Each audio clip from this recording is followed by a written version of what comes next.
died without baptism are not condemned.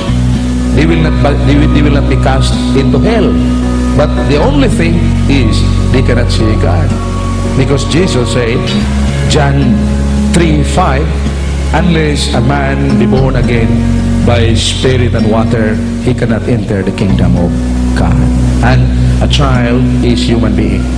So an infant is included in this precept that all of us shall be baptized.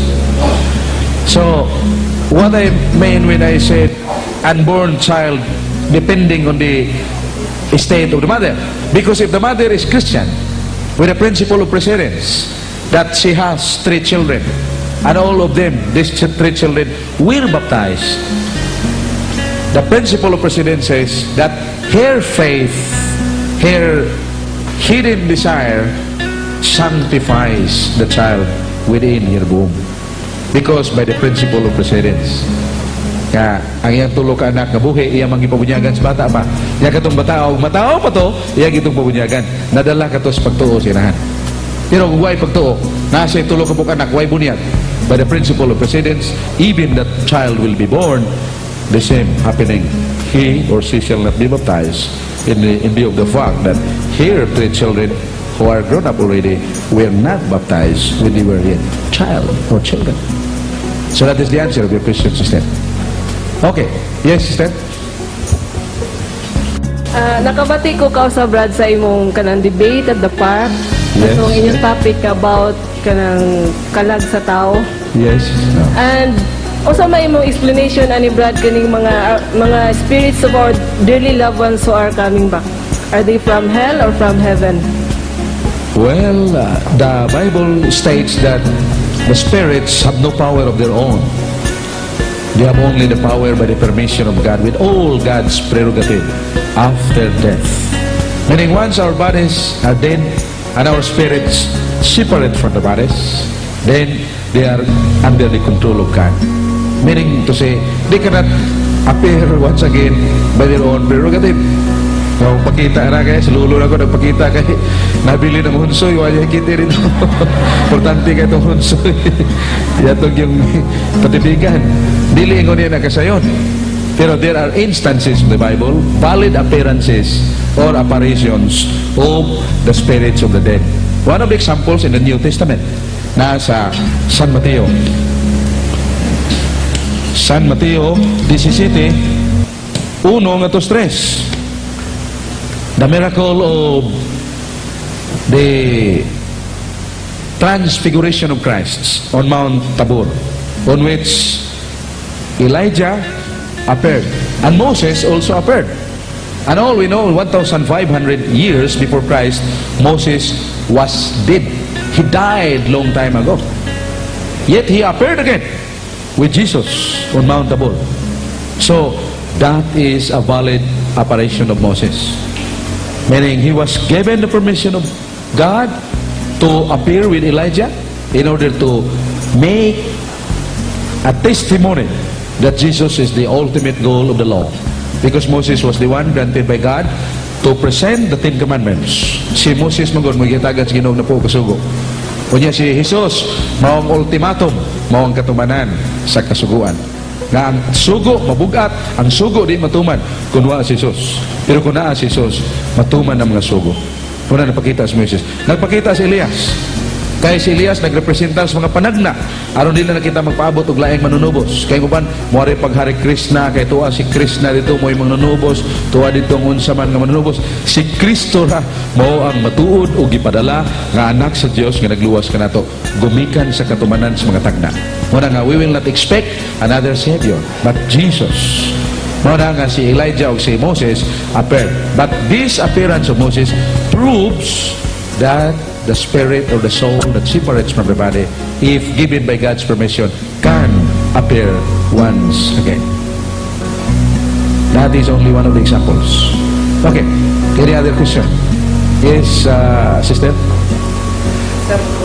Yes, sir. Brad, kana bitaw mga fundamentalists, they have less respect to the Blessed Virgin. Unsa man na sila, have they committed mortal sin?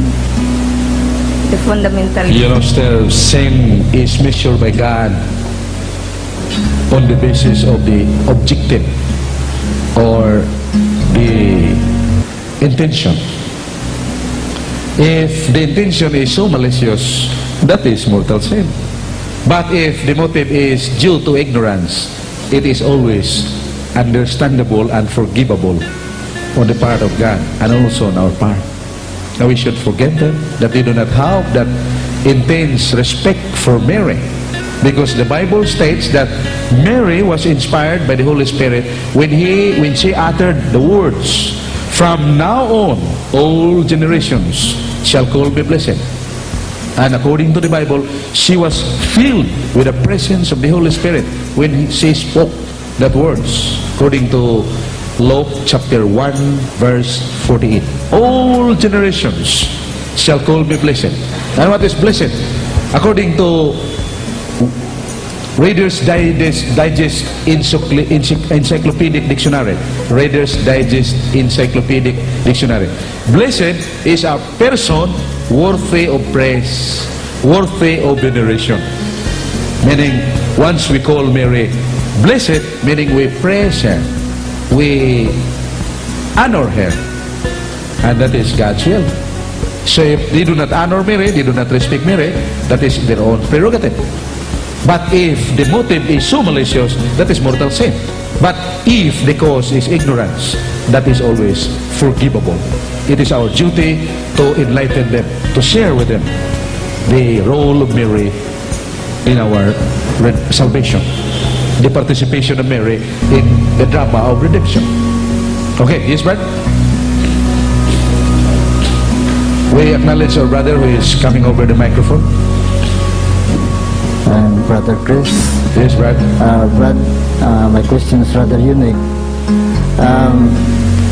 We all know that the Bible is the source of all truth, from the time of creation, the time of Adam and Eve, the time of Christ, and also it has given us an insight about life in the world to come. In other words, what happened yesterday, today, and tomorrow are already written in the Bible.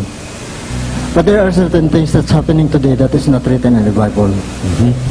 Like, for example, the role of Mary, her apparitions in Jogore, Korea, Japan, the Philippines, and elsewhere, and her message which serves as an inspiration and a warning to all. Now my question is, why is it that the Bible is silent about this role of Mary? The Bible answers that according to the book of John the Evangelist, chapter 21, verse 25, even on the life of Jesus, according to him, there are so many things performed by Jesus which are not recorded in the scripture. And according to the second letter of St. Paul to the Thessalonians, chapter 2, verse 15, he said, "Brothers, hold fast the teachings that we relay unto you, whether by our own written epistles or by our oral teachings or traditions." So we can distinguish the tradition of the Jews, which were renounced by Christ, and the tradition coming from the apostles, because those traditions coming from the apostles were directly inspired and given by God himself. That's why the Catholic Church recognizes that the apostolic traditions is one of the revelations. The Bible is one of the revelations. That is why Mary's death and assumption is not recorded in the Bible. But there are implicit passages of the Bible regarding the assumption of Mary. For example, Psalm chapter 132, verse 8, when the Word of God says, "Rise, O Lord, into thy resting place, not only thyself, but also thy ark of covenant." Bangon, Ginoo, pauli sa imong pahulayanan, dili ka ikaw ra, ang arka ka imong sudlanan. Kinsa man ang Ginoong mubangon sa lunganan niya, mabalik sa langit, si Jesus. Pero dili kay siya ra, ang arka ngayang sudlanan. Kinsa man itong gisudlan ni Jesus sulod sa siyam ka bulan. Wala si Maria. Muna nga doon ay implicit, doon ay indication nga ang balaang kasulatan ng matuod nga si Maria gipasaka sa langit. Pero dili ka na litra po litra. Ang litra por litra na to asa tradisyon sa mga apostoles. Nga ang mga apostoles nag-asoy nga sa pagduaw nila sa lubnganan ni Maria, ang ilang nakita mo ang labas nga buwak nga purting humuta. Unya ang lubnganan gitabunan og batong dako kayo nga upat ka tawo, halos ang upat ka tawo dili makairog.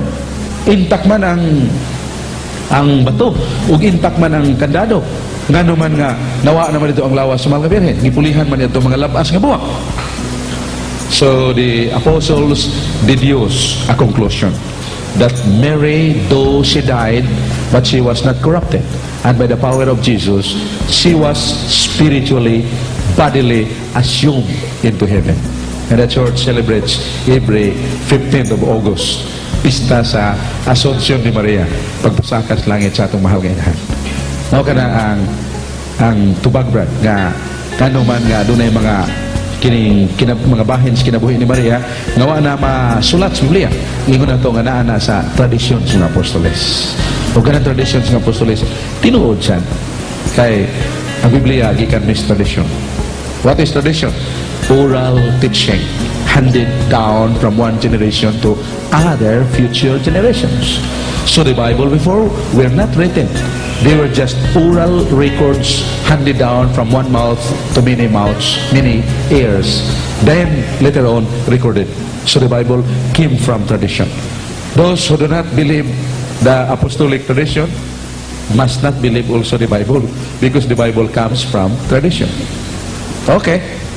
So in behalf of the daughters of Saint Paul, your unworthy host, would like to extend our profound gratitude of your very supportive and cooperative gesture in expressing yourselves through questions and with patient ears listening to our sharing.